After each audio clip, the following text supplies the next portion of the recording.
Hola amigos de Automundo, muchos seguramente recuerdan el Gran Premio de San Marino de 1994, un gran premio fatídico para la historia de la Fórmula 1, también para el deporte. Fue un fin de semana bastante particular, un fin de semana que comenzó con un grave accidente de Rubens Barrichello el día viernes, después el día sábado el fallecimiento de Roland Ratzenberger y el día domingo la muerte nada más y nada menos que de Ayrton Senna. Uno de los periodistas que estuvo justamente ese fin de semana en Imola fue Felipe Magoff, quien se desempeñaba como enviado de Telefe. En esta entrevista, Felipe nos cuenta cómo fue ese fatídico Gran Premio de San Marino de 1994.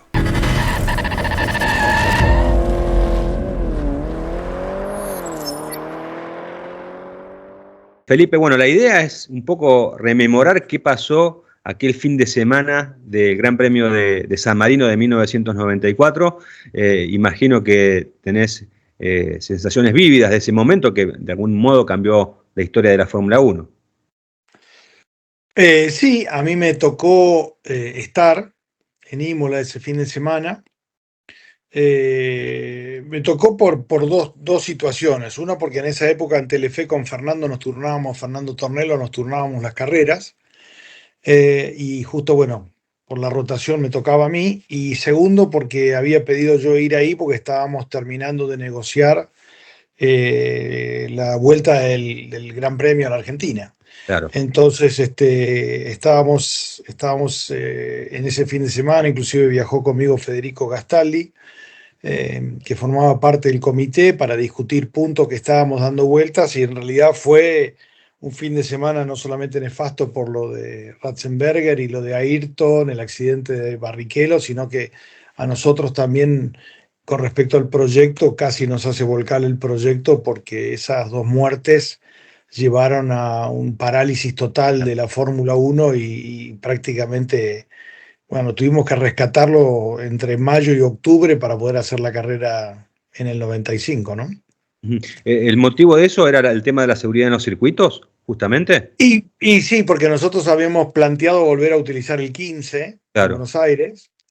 Y justamente el circuito, nosotros en octubre del 93, yo lo había llevado a Ayrton Senna al autódromo en una gira que había hecho con Marlboro por la Argentina a la vuelta de Australia.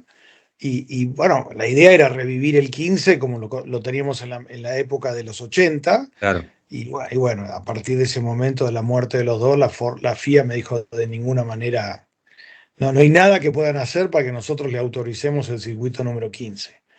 Lo intentamos, hablamos con Eccleston, pero bueno, era un tema muy, muy, muy sensible en ese momento, porque digamos, la muerte de Ayrton repercutió hasta las fibras más íntimas de todos, ¿no? De toda la categoría, de todas las instituciones, de todo el mundo, y nadie estaba dispuesto a ponerle el gancho a un circuito como el 15 para poder hacer una carrera ahí. Así que bueno, estuvimos negociando y terminamos con el circuito que acabó. Inclusive, obviamente, teníamos un problema con la bajada del tobogán, que la bajada del tobogán no había espacio de escape, Claro. porque como es la salida del túnel del otro lado, no había forma de hacerlo más amplio. Y me acuerdo patente que, reunidos después en la oficina de Eccleston en Londres una tarde, dibujó lo que nosotros denominamos la S de Sena, que existe hoy, a mano, así con un Sí. lápiz. Dijo: mira, vamos a hacer esto, ¿por qué no hacemos una S? Entonces, de esta manera hacemos más lento la bajada y logramos que esto funcione. Y bueno, y así fue. Eccleston diseñó la S de Sena, nosotros la construimos, y ahí fue la carrera. Mirá vos. Se hizo a Mirá. partir de ahí, pero fue un fin de semana complicado porque estábamos realmente negociando lo de la carrera, y eso casi lo hace volcar. Esas dos muertes casi lo hacen volcar. Mira, obviamente cuando uno va a una competencia, sea de la categoría que sea, jamás se espera que pase lo peor. Particularmente cuando fueron a San Marino al Gran Premio, ¿vos sentiste algo raro en el ambiente, que después obviamente cuando sucedió te diste cuenta, te llamó algo la atención, o digamos que esa seguidilla de tragedias comenzó y uno se empezó a prestar atención a partir del accidente de Barrichello? No, no, no. Digamos, yo viajé como cualquier carrera. normal. Obviamente había sido un año complicado, Ayrton había pasado Williams, el Williams no andaba, los rumores de que el Benetton estaba fuera de reglamento y que estaba todavía utilizando algunos elementos que lo hacían mucho más rápido. Había ese run run en el aire, pero nada más que eso. Hacía muchos años que no había una muerte en la Fórmula 1, con lo cual, digamos, no pasaba por la cabeza de nadie. Lo que pasa es que después es como que se fue precipitando la situación. El accidente de Rubens el viernes fue un accidente bravo. Tuvo mucha suerte porque el auto despega, pega contra la goma, la barrera de gomas y cae. Y a partir de ahí bueno, obviamente nos tocaba más de cerca, nosotros teníamos mucha relación con Rubens también. Después apareció en el autódromo, hablamos con él, estaba con un pequeño yeso en la muñeca, pero bueno, estaba bien y bueno, eso dio tranquilidad y volvió toda la normalidad. Pero el sábado con la muerte de Ratzenberger realmente no me olvido más, estaba sentado en el Paddock Club, reunido con la gente del Paddock Club, discutiendo los detalles del Paddock Club para la Argentina, con Federico Gastaldi, y cuando vemos que le están haciendo masaje cardíaco a Ratzenberger, ahí ya nos dimos cuenta que se había complicado la tarde.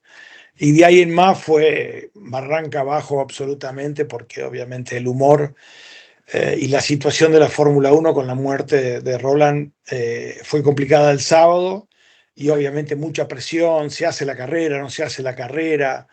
¿Viste? La gente, nadie quería hablar el sábado a la tarde, nadie quería dar declaraciones. Yo todavía me acuerdo la última vez que lo vi a Ayrton con vida, fue el domingo. Nosotros empezamos la transmisión como media hora antes. Habrá sido en esa hora previa de ir a la grilla que nos cruzamos entre dos camiones, entre el camión de Williams y todo, y nos saludamos, pero con un saludo frío, no por la frialdad entre nosotros, sino por la situación. Se lo notaba mal, se lo notaba, ¿viste? Él ya había hecho declaraciones, había hablado con el profesor Sid Watkins, que no tenía ganas de correr, y bueno, después sobrevino lo peor, y bueno, ese día fue uno de los días más negros y más largos de mi historia dentro de la Fórmula 1, porque obviamente en el accidente, en el momento, y uno recuerda las imágenes, se ve en un momento que la cabeza de Ayrton hace un movimiento dentro del cockpit del auto. Y entonces, bueno, en ese momento pensamos, bueno, ok, tiene un golpe, tiene todo, y después realmente no supimos nada hasta el final. Yo realmente terminé de transmitir la carrera.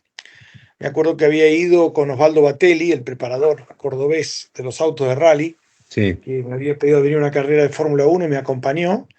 Y nos fuimos al lugar del accidente. Yo todavía tengo las fotos de la frenada, tengo las fotos de cuando le hicieron la traqueotomía, las manchas de sangre en la pista, tengo todo fotografiado que estaba ahí, y dije, no, me tengo que ir al hospital.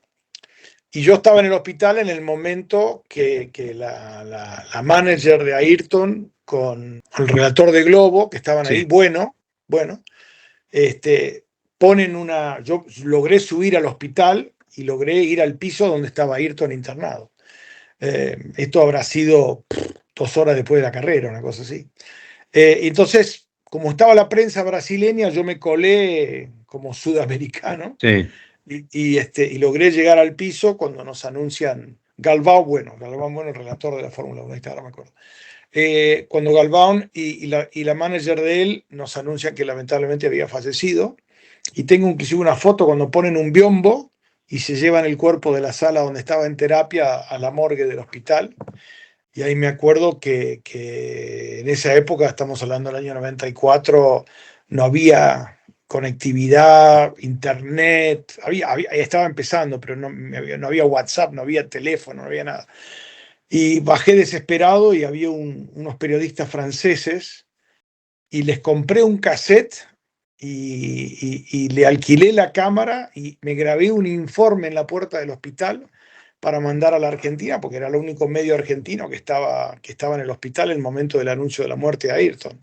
Y después lo mandé satelitalmente de otro camión que le contraté un servicio de satélite, y lo mandé a la Argentina. Pero fue un día realmente complicado, mucho dolor. Nosotros teníamos con Fernando una muy buena relación con Ayrton en los últimos años, cuando había pasado por la Argentina ganando sus campeonatos. Lo escondimos uno de sus viajes en Buenos Aires, que fue el famoso viaje que se juntó con Juan Manuel Fangio a comer. Eh, Cuando lo fuimos a buscar al aeropuerto, porque la gente nos dijo, mira, viene de ganar el campeonato, queremos que se quede 24 horas en Buenos Aires y lo vamos a buscar mañana. Nos dijo, mire, no quiero hacer nada, yo mañana les doy una entrevista exclusiva a ustedes, pero no quiero nada de prensa, no, quiero descansar. Ujú. Y ahí lo llamamos a Fangio y organizamos la comida con Fangio. Y ahí fue la famosa nota que le robó Enrique Moltoni esa noche porque se enteró por alguien del hotel que estaban Claro, comiendo. Y obviamente, digamos, nosotros, después con Ayrton me dijo, no, no, entiendo la situación, no pasa nada, pero no era algo que él quería, claro. él quería promocionar, él quería juntarse con Juan y nada más que con eso. Y así que el día siguiente hicimos esa nota y después vino famoso viaje que hizo unos años después, que llegó sin la primera hoja del pasaporte, que Gerard Berger le había arrancado en Australia y llegó a la Argentina en conexión a Brasil, sin la primera página del pasaporte. Así que, nada, muy, muy, muy gracioso. Pero bueno. Eh, Estabas comentando, Felipe, cómo fue la situación del hospital, ¿no? Sí, Y bueno, ahí obviamente vos te pusiste en el rol de periodista, ¿no? sí, sí. Eh, ¿Vos eras consciente de lo que estabas relatando? ¿Eras consciente de lo que estabas informando? ¿O en ese momento tu rol de periodista dejó de lado justamente toda esa relación por ahí personal que ya tenías con Ayrton justamente para hacer tu desempeño y tu trabajo? Eh, yo ahí tomé el rol de productor periodista y sabía, me di cuenta que en la medida que iban avanzando los minutos la situación se estaba complicando.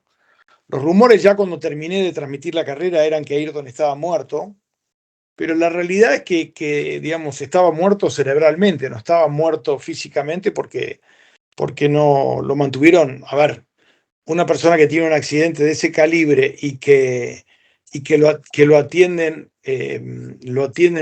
directamente tan rápido, Sí. lo mantienen vivo.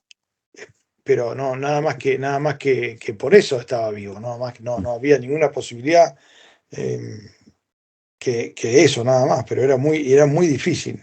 Ujú. Además, siempre se dice, ¿no?, que el tema en el automovilismo en particular, las muertes nunca suceden en los autódromos, justamente por las cuestiones legales que puede llegar a tener un circuito, ¿no? Era también lo que se comentaba, que ya estaba, que había fallecido ahí, que bueno, después comunicaron el deceso en el hospital de Bolonia.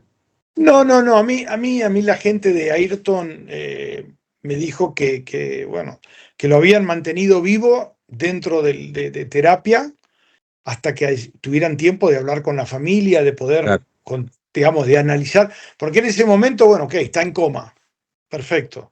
Entonces está en un coma farmacológico y bueno, pero digamos, hay posibilidades, no hay posibilidades. Entonces realmente lo que estaban lo estaban manteniendo vivo en el hospital hasta tanto hicieran un análisis de lo que pasó. Yo digamos, creo la versión, porque la viví en sí. persona, y me fui del autódromo y hablé con gente del equipo y hablé con todas las cosas. Y yo creo que realmente, digamos, lo desconectaron en el hospital por ahí un rato antes de cuando nos avisaron a nosotros, pero no creo que Ayrton haya muerto mucho tiempo antes de realmente lo que fue. Lo mantuvieron vivo porque obviamente físicamente el corazón estaría todo funcionando. Lo que pasa es Claro. que estaba cerebralmente, lamentablemente, muerto Ayrton. Ujú. ¿Cómo fue relatar el accidente ese? Fue bravo porque ya veníamos con lo de Ratzenberger del día anterior y lo de Barrichello el día anterior a ese. Entonces ya era como, wow, otro accidente. Porque aparte, Además, en la yo largada también. En la largada también hubo sí, uno. bueno, hubo el accidente de la largada que nosotros, ahí sí después nos enteramos que hubo también un fallecido por la rueda de Pedro Lamy que voló Claro. por el aire en la largada. Pero en ese momento eso no lo sabíamos, porque en ese momento pasó del lado de público y nosotros no nos enteramos. Pero, digamos, ya lo de Rubens, después lo de Ratzenberger, la presión de si se hace o no se hace la carrera, ¿qué hacemos? Eh, y de golpe porrazo el accidente y puta, no será que terminemos mal también el domingo con esto. Pero bueno, a la medida que íbamos avanzando y que no había información, era claro que las noticias que estaban saliendo del hospital. Aparte, ahí no circulaba nada, no había Instagram, Nada. Twitter, nada. O sea, dicen que se murió, dicen que no, dicen que está grave, dicen que está bien. Digamos, tuve todas las versiones aparte yo estaba transmitiendo la carrera después del Sí. accidente, todo, porque se volvió a largar, todo bien, y estaba totalmente desconectado del mundo, porque nadie sabía absolutamente nada. Terminé la transmisión, me fui al equipo, averigué en la sala de prensa, todo el mundo que sí, que no, qué sé yo, bueno, agarré el auto y me fui al hospital. Digo, acá la noticia va a estar en el hospital. Y mi sentido de productor me llevó a ir a recorrer el hospital, a encontrar información. Ya te digo, tengo una foto en el piso del hospital de Bolonia cuando se llevan el cuerpo de Ayrton, una foto sacada por mí en ese Sí. momento, y éramos Galván Bueno, la manager de Ayrton, el periodista, el camarógrafo de Globo, yo y creo que nadie más, porque no había forma no permitían a nadie más subir, porque a la medida que se iba haciendo más tarde y la prensa llegaba al hotel, al hospital, eh, ya no lo dejaban pasar por la puerta Claro, principal del hospital. claro. Así que sí, fue un día bravo y logré mandar ese informe, al día siguiente subirme arriba de un avión. Llegué el martes a la mañana a Buenos Aires, me fui a mi casa, me pegué un baño, me cambié y me subí a otro avión y me volví a San Pablo para el entierro. Así Eh, que Felipe, se comentaba en ese momento, más allá de todas las cosas que vos contaste y de la vorágine propia de buscar la noticia y demás, ¿el motivo del accidente se llegó a especular algo? ¿Se comentaba de por qué no, se había accidentado? no. Ahí obviamente después vinieron todos los diarios el lunes, Sí, que se obvio. rompió la dirección, que se metió una pieza de suspensión en la cabeza, pero digamos, en ese momento la información era nula, absolutamente nula, no había nada. Lo que se sabía es que había habido un golpe, que se había golpeado, y lo que se asumía es que había golpeado la cabeza y que el golpe en la cabeza había causado su muerte, pero no había información tan fina de ese tipo de Claro. cosas, absolutamente nada. Era simplemente un accidente de un fin de semana realmente, creo que uno de los más trágicos de la Fórmula 1, sin Sí, lugar a sin duda, dudas. sin duda. Durante esas carreras, ¿cómo lo habías notado a Senna, ¿no? Porque se había ido de McLaren, estaba con la esperanza renovada de competir con Williams, que hasta ese momento era el equipo a batir. ¿Cómo era ese Ayrton Senna que quería reiniciar su carrera deportiva en otro equipo? Ayrton estaba realmente mal, porque el Williams ese había nacido mal. Veníamos de un auto con superioridad suprema del año anterior y del año anterior a ese, cuando Mansell gana el campeonato en el 92, que los apabulló. Y el auto del 94 no nació bien, no nació bien. Y aparte Ayrton abandonó en las primeras carreras, o sea, fue un arranque totalmente decepcionante de lo que él imaginaba, de lo que podía hacer. Y él lo que más molesto estaba es porque estaba convencido que el Benetton estaba fuera de reglamento. Y yo creo que eso es lo que más lo afectaba, porque sabía que estaba peleando en condiciones adversas, y yo creo que el Claro. motivo del accidente también tiene que ver con eso. Estaba peleando con un auto que estaba fuera de reglamento, y creo que al día de hoy yo no lo puedo demostrar ni corroborar, pero estoy convencido que sí es así. Y claro, Ayrton estaba tratando de ir más rápido que el auto. Eso fue el motivo del accidente, sin lugar a dudas. Sin dudas. ¿Qué era lo que se comentaba que no tenía reglamento el Benetton? Habían eliminado el año anterior el tema de todas las suspensiones activas y de los controles de tracción. Y según lo que decían es que mediante el software el Benetton había logrado saltear esta situación y que todavía seguía manteniendo los controles de tracción en el auto, lo que le permitía doblar más rápido, acelerar más rápido, salir más rápido de las curvas. Pero bueno, los rumores estaban, pero la FIA no lo podía, digamos, no lo podían comprobar. Y Ayrton decía, porque yo he hablado con él en las primeras carreras, y dijo, el auto nuestro no nació bien, pero yo sí sé lo que estoy capaz de hacer y veo lo que hace el Benetton, y obviamente el Benetton hace cosas que yo no podría hacer con este auto. Así que Volviendo a lo que te ocurrió en el hospital y a esa vivencia, ¿cómo trataron la situación los medios brasileños? ¿Cómo lo notaste vos cuando se comunicó la noticia? ¿Qué hicieron? nada, fue una de las peores noticias. Bueno, pues yo creo que a todo el mundo le pasó lo mismo que me pasó a mí y pasó en Brasil. Ayrton era una persona muy querida, Porque aparte Ayrton, por ejemplo, yo lo llevé al autódromo en octubre del 93 para ver la carrera porque nuestro deseo era fuerte que Ayrton corriera en el Autódromo de Buenos Aires con la Fórmula 1. Claro, Y Ayrton tenía esa aureola, esa magia especial, que era brasilero, pero para los argentinos no era brasilero. Era algo más allá. Entonces, la pasión que sigue habiendo hoy, 30 años después de la muerte de Ayrton, lo demuestra. O sea, claro. no, tenía un carisma y una forma de ser querido por todo el mundo en la Argentina. Entonces nosotros lo llevamos porque dije, bueno, qué lindo poder organizar una carrera con Ayrton en Buenos Aires. Ujú. Y bueno, lamentablemente no fue, pero lo de Brasil fue tremendo. Lo de Brasil, yo me acuerdo haber aterrizado en San Pablo, era un llanto a lo largo y a lo ancho del país. El país estaba parado. Yo llegué un rato más tarde que llegó el cuerpo en ese famoso vuelo de Varig que Sí. aterriza ahí a la tarde.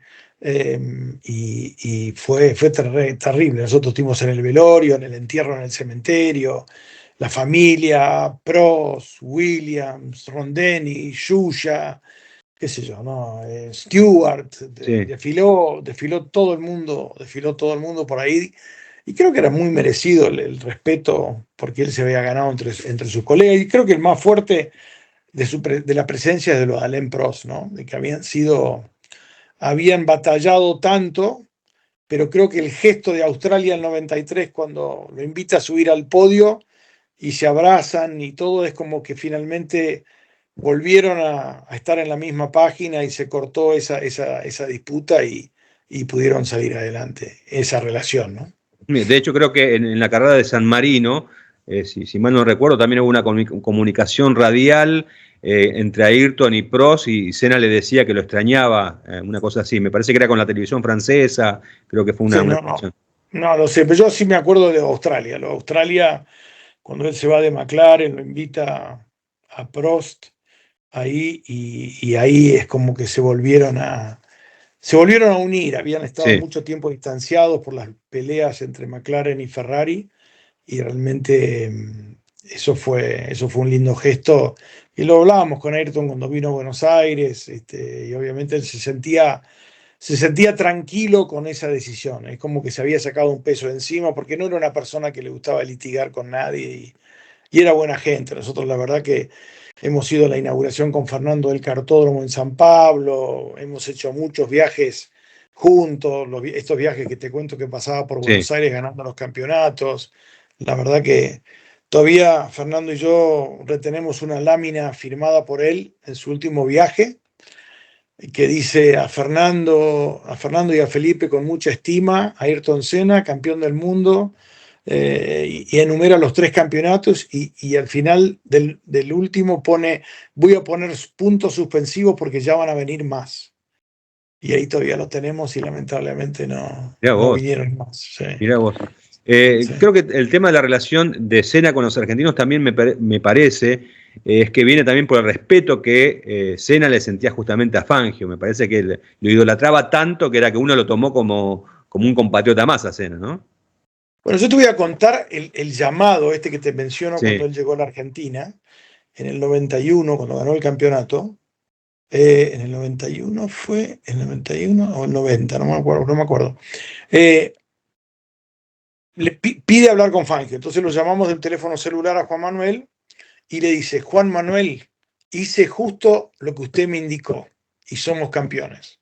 mirá, Ese respeto claro. de Ayrton a Juan era una cosa, y ese abrazo de Ayrton en el podio con Juan cuando le entrega el premio, creo que son dos momentos icónicos de la relación de dos campeones del mundo único para los dos países. Porque todo el mundo recuerda el abrazo de Juan con Ayrton en el podio de Brasil y estamos hablando de 8 campeonatos del Sí, mundo ahí metidos en ese abrazo, ¿no? Pero tal tenía un cual. respeto enorme por Juan, tenía un respeto enorme por el Lole Reutemann también. Y obviamente conocía bien la historia argentina, le tocó batallar con Víctor Rosso en la época de la Fórmula Ford 2000, con Quique Mansilla en la Fórmula 3, con Quique se agarraron a las trompadas casi una vez también, así que tienen mucha historia con los argentinos. Pero era realmente nada, una persona, nosotros siempre destaco la atención que tuvo para con nosotros, siempre fue excelente, digamos, fuimos el único medio invitado a la inauguración del cartódromo. Nada, fue las notas exclusivas que nos dio tanto en Argentina Sí. cuando vino a su conferencia de prensa, cuando estuvo con Juan, no sé, tengo enorme cantidad de recuerdos con él, y nos divertíamos muchos en los viajes también, porque en esa época obviamente terminaba Australia y tomábamos el vuelo transpolar para venir, inclusive me acuerdo un día no me acuerdo si fue en 89, 90, 91, hace escala, vamos de Adelaida a Auckland. Y hacemos escala en Auckland para tomar el vuelo que irá de Auckland a la Argentina con aerolíneas. Y él estaba con la novia y estábamos esperando ahí, charlando en la sala antes de ir para embarcar. Y le digo, bueno, voy al baño un minuto, te dejo mi portafolio. Sí, sí, no hay problema. Entonces, estaban los dos charlando, fui al baño, volví. Y entonces justo llaman a embarcar. Entonces agarro el portafolio eso de pilotos Sí. cuadrados, que yo llevaba muchos en esa época, todo era en papel, así que Sí, cargábamos kilos de papel en imagínate. las carreras. Y entonces levanto el portafolio y digo, pucha, lo sentí pesado. Y Ayrton me mira con cara de nada, me dice, ¿pasa algo? No, no, no, nada. Empecé caminando, caminando, caminando, y yo sentía que pesaba una tonelada. Digo, esto no pesaba tanto así. Y entonces en un momento dado, hay un banco, no sé, paro, y Ayrton me dice, ¿qué pasa? No, no, no, nada. Abro la tapa del portafolio, y el guacho me había metido la tapa de esos tachos de basura grande de los aeropuertos, me lo Sí. había metido adentro con los papeles. Le digo, ¿y esto?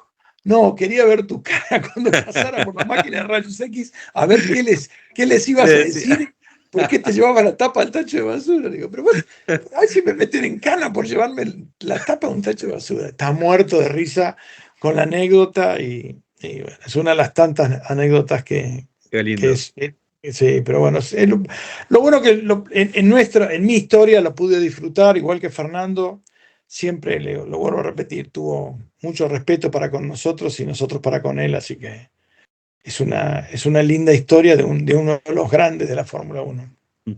Felipe, ¿y cómo fue la Fórmula 1 que vos viviste después de ese 1 de mayo, las siguientes carreras durante ese año 94 en particular? Bueno, yo a Mónaco después no fui, que obviamente fue la carrera siguiente, donde, bueno, fueron puros homenajes.